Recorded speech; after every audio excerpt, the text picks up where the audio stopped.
Hello everyone, I'm Riccardo Masini and this is Vlog, and this is Salerno 43. Or let me say it because that's Italy, folks, Salerno 43. So Mark Simonitch, finally, Mark Simonitch system 19x6 system comes to Italy, to the Italian campaign, and this is really a great news. I'm really excited about that because Mark has made a wonderful game in his system, which is perfect as an introductory title to the system, since there are not so many units.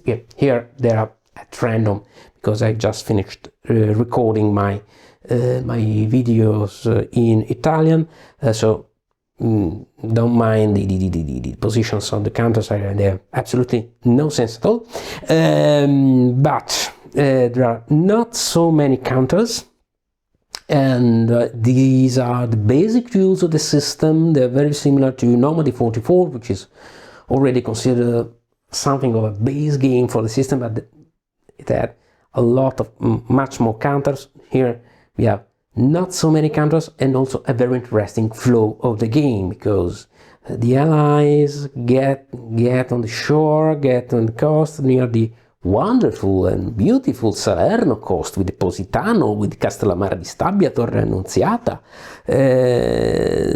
Capri. You know, you hear me? I am saying these names for two reasons. First, this is the actual Italian pronunciation, so it is nice for me. I'm really happy to say your names like Avellino, Ariano, Irpino. This is the exact Italian pronunciation. Eboli.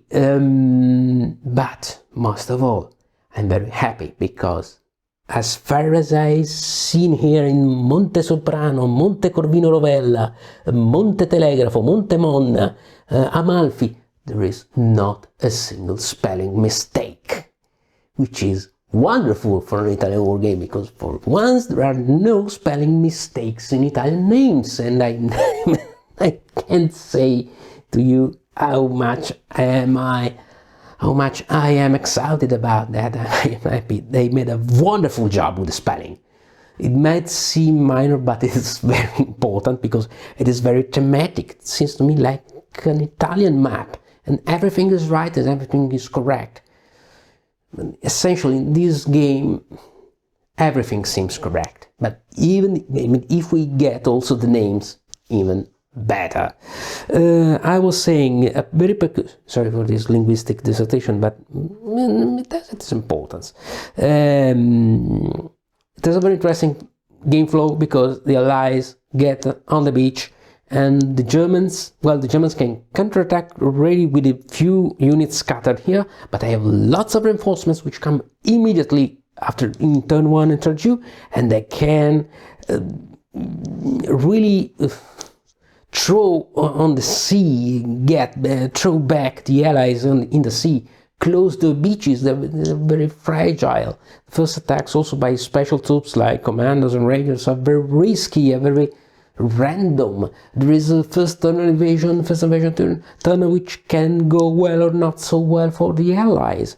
You can also use the tournament scenario, which has the first invasion turn already made as it was the historical reality. So you begin with the troops already ashore with the historical positions.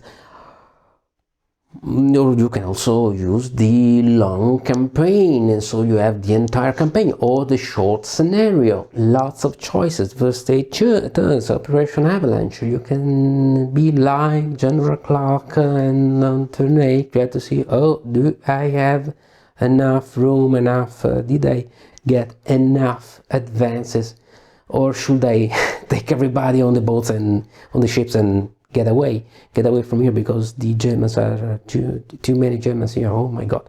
Okay, so many choices. Very interesting game flow, a very high possibility for a German counterattack in the very first phases of the game, very dynamic. But even if the Allies can resist the first counterattacks, and then they have many more reinforcements coming now, not just the floating reserve, but also many other reinforcements and other parts of the maps open up because something is happening around here.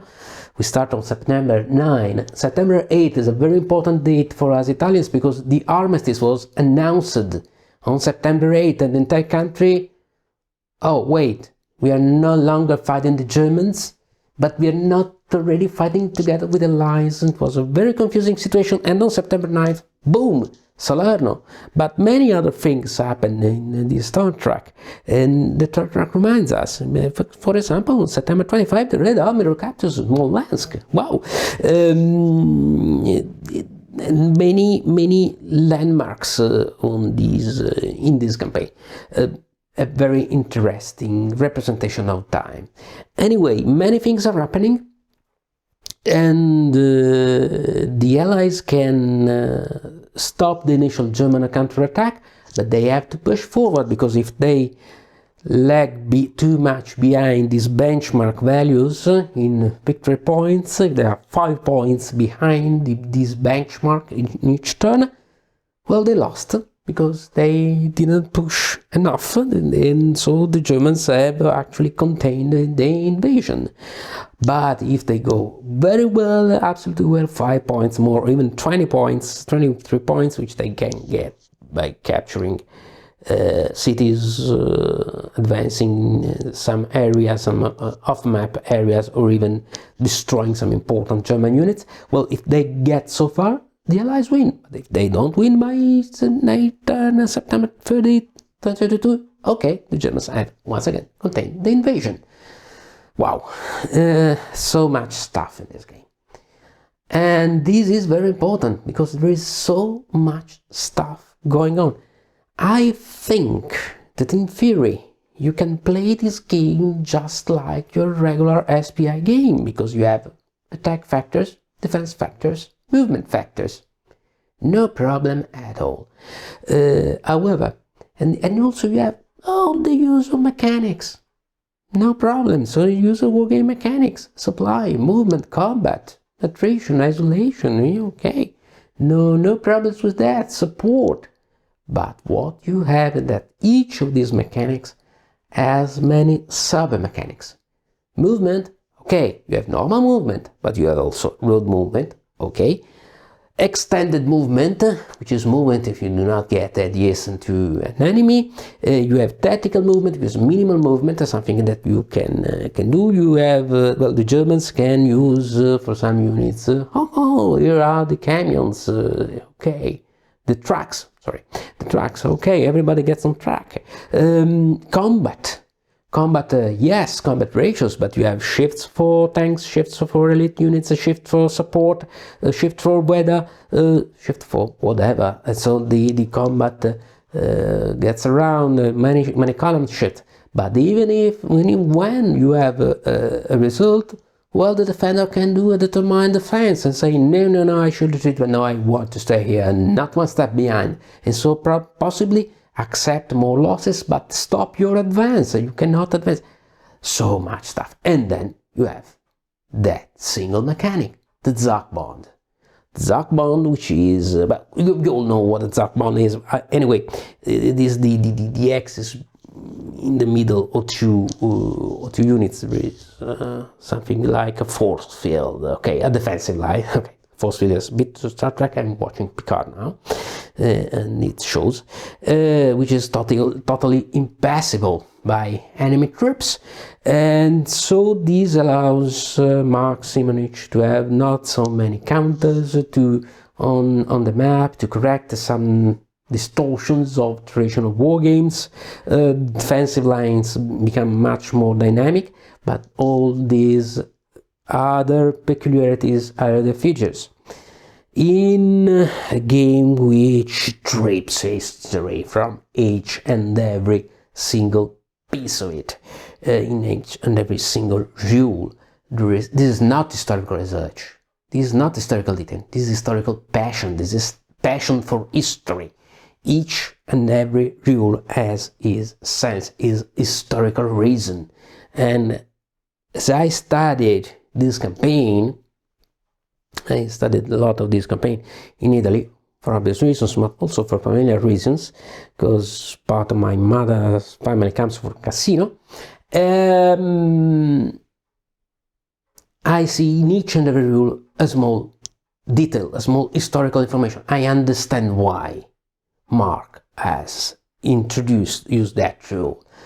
Even the peculiarities, which may seem a bit bizarre, even abstruse, why in one sector the map supply is calculated, is determined in one way, in another sector not in another, because the coastal road was bad. And so the Allied planners thought it was much better, much wider, but it wasn't, so you could not make your supply lines in the usual way in a certain area of the map, and it's here. Also, another thing, as you may see, components, just fantastic. I hate mounted maps, I have to say. The paper map, for me, it's just fine, but if you want, you can also buy a mounted map. Okay, I clipped them, but the counters were almost a setting effect, wonderful colors, wonderful counters. I can I can't speak well enough of these counters. Play rates, tables, a very good map, not the biggest map, which is fantastic if you want to use that as an introductory title to the system. Very, absolutely very good. It is a perfect compromise between playability and detail, because there is lots of detail, lots of replayability, or small variants, even options rules, but it is also, everything is so playable. Why? Because it builds upon the traditional structure of wargames, which is totally simple. This stuff with which we are familiar. We are not adding another layer of a strange mechanic, like OCS. No, okay, OCS is a great system, but it can get very complicated, maybe because there are strange things happening, or even in GOS, in the season games, GOS. No, this is your traditional wargames. Just everything has a little detail, but it is built inside the structure of a traditional wargame. So everything looks familiar, and everything is included in a perfect gaming flow. It's an uninterrupted gaming flow. It's totally dynamic, totally fluid. Let me see my notes. Oh yeah. Lots of storytelling, because each of these additional rules gives you a part of the story. Each exchange, each combat, well, it's not just 3-2-1, 4-2-1, 2-2-1, okay, let's roll and let's see, oh, attacker retreats, defenders retreats, exchange. No, you do one battle, but okay, how many troops around were used, which type of support, and then the defender, okay, I have to retreat, but I do determine defense, so my guys dig in and take more losses, but they won't retreat. Every single step is a little story. You can almost see in every single combat the corresponding ASL, Advanced Squad Leader scenario. I cannot describe it, but every combat is different. It's a story. Every single moment of this game is a story, and I am very happy, because this, by the fact that this is just the first title of a mini-series in this system dedicated to the Italian campaign. Other titles there will be one on Casino, which I am once again very interested in for very familiar reasons, and another one I think dedicated to Anzio. And so we will get straight to Rome, but as far as I know, Mr. Simonitch is also working on North Africa 41, so War in Africa. Wow, just wow. This is really great stuff. So, this system is perfect. Not totally, there are small tidbits in there. Let me see. Let's be clear, this is perfect for an advanced wargaming. Okay, this is a level 2 wargame. You must be familiar with wargames. You can begin with Salerno 43, your journey into wargaming, but I won't advise it. You have to be very determined, because this is a level 2 wargame. Okay, if you can say levels of wargames. I don't like that. I don't like the notion of introductory wargames. I don't like the idea that a simpler wargame is less worthwhile than a more complex and more detailed wargame. But it is undeniable. This is an advanced wargame. There is another level of detail here. Okay, so lots of stuff, lots of good stuff, but also lots of small exceptions, small tidbits. It's not really cranky. Maybe it may get a bit fiddly here and there. You may forget one small rule or one small exception or one small interpretation, because that rule does not apply to the exact type of units that are involved in a particular moment, and so on. Also, sometimes the focus changes from the operation to a tactic level. The storytelling aspect, I was speaking to you before, I was saying to you, yeah, it's nice, lots of storytelling, but sometimes it feels, okay, I'm playing an operation, no, I'm playing a tactical wargame, no, now I'm playing an operational wargame, no, once again, but oh, here is a strategic aspect. It can be, in Salerno 43, not so much, maybe in the biggest titles of the series like Stalingrad 42 or Ukraine 43, but it may happen. For me, this is exactly one of the reasons why this system, I really like the titles of this system which are more focused on theaters of operations which are a bit tighter, which is a bit smaller, just like this in Salerno. The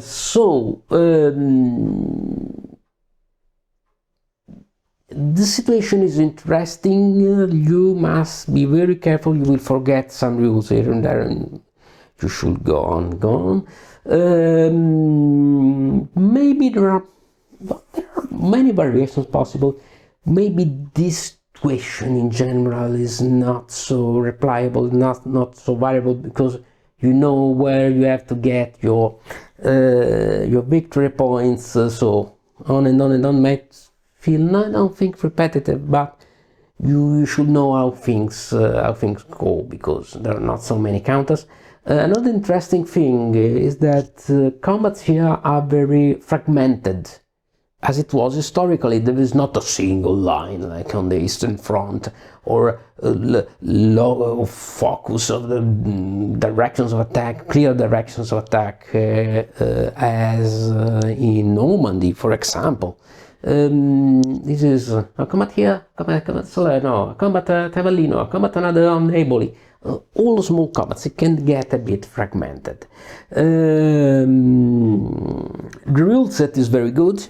I would have liked an historical note, because yes, I know the campaign, but maybe Decision Games titles spoiled me a bit on this. There are small tidbits of historical informations, especially for the units, which is very nice, very great. Every unit has a small some lines of history, maybe a general historical description of the situation would have been good. Anyway, great example play, very clear. The rules are perfect, totally. Simonitch, Mark Simonitch knows how to write a rule book. A rule book is crystal clear.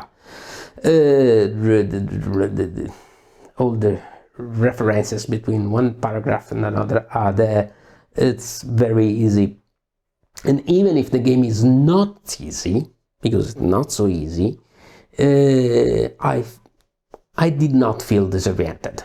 I just met a lot of small pieces of rules that I have to remember, but the overall structure is crystal clear. The overall game flow, totally, absolutely clear.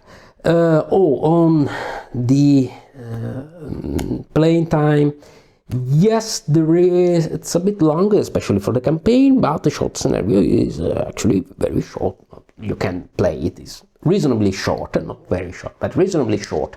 You can play it in evening in a single gaming session, and especially the tournament scenario, which I think it will last 2, maybe 3 hours maximum, even 2 hours between 2 experienced players, especially if you already know the system. But even as a first approach to the system, probably your first play you will get a ton of rules totally wrong, lots of weird stuff will happen, but already on a second play everything will be absolutely clear. So a great game, a very interesting operation, because it was an uphill operation in a sense. So it is not an overwhelming landing. There are lots of stuff happening. The situation is very fragile, and it can transform at every moment. But the real system works, and works very well. It is just another level of detail, but it is built, once again, it is built upon the classic structure of traditional war games. Very easy. So if you are familiar with war games, you will get immediately into this system. If you are familiar with this system,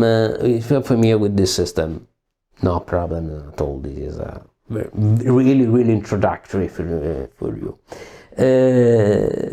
If you're not familiar with war games, okay, you can begin from here, but I won't advise it. Take another decision games, folio games, for example.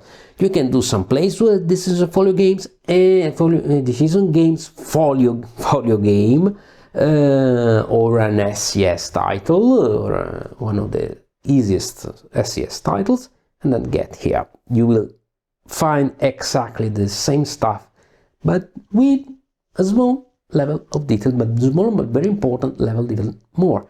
And everything, however, remains fluid and dynamic. It is not by chance that this is probably the reference for advanced wargaming.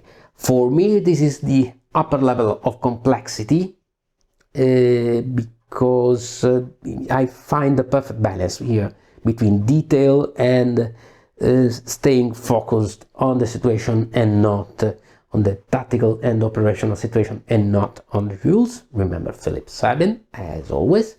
This is the perfect balance. I generally tend to play a bit easier war games because I want to be focused more on the situation than on the rules. But if I want a good direct representation, so less abstraction but more direct representation in a system, okay, this is my system of choice. Absolutely, and especially for games, for the titles which have a smaller footprint in this system, just as Salerno 43. Once again, this is a very good balance and eminently playable. Not a war game for everyone, not a war game for every moment.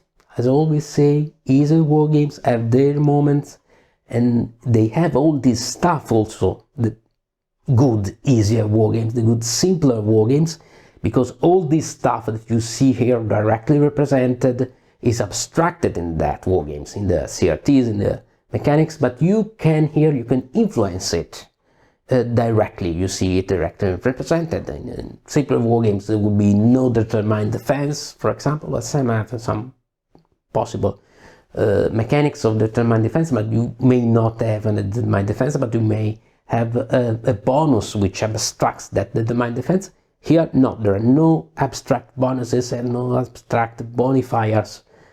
Here there is everything. There is the support of vehicles, elite units, and so on and so on and so on. Different types of supply, etc. Different formations, the coordination problems.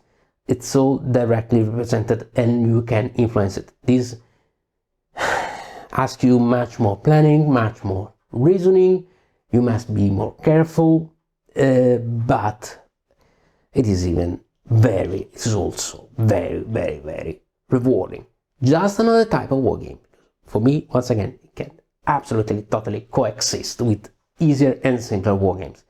More than that, more detail than that, you can go there if you like. Everyone can play what they want, but I personally won't go there. For me, this is a perfect balance. So, a title which for me you should have in your collection. If you're passionate about the system, you cannot avoid to have it. But if you're passionate about World War II wargaming, and also if you want to have a test for advanced wargaming, you can absolutely trust Mark Simonitch and Salerno 43. It's nice, it's relatively simple, relatively short, and also not so expensive, great components.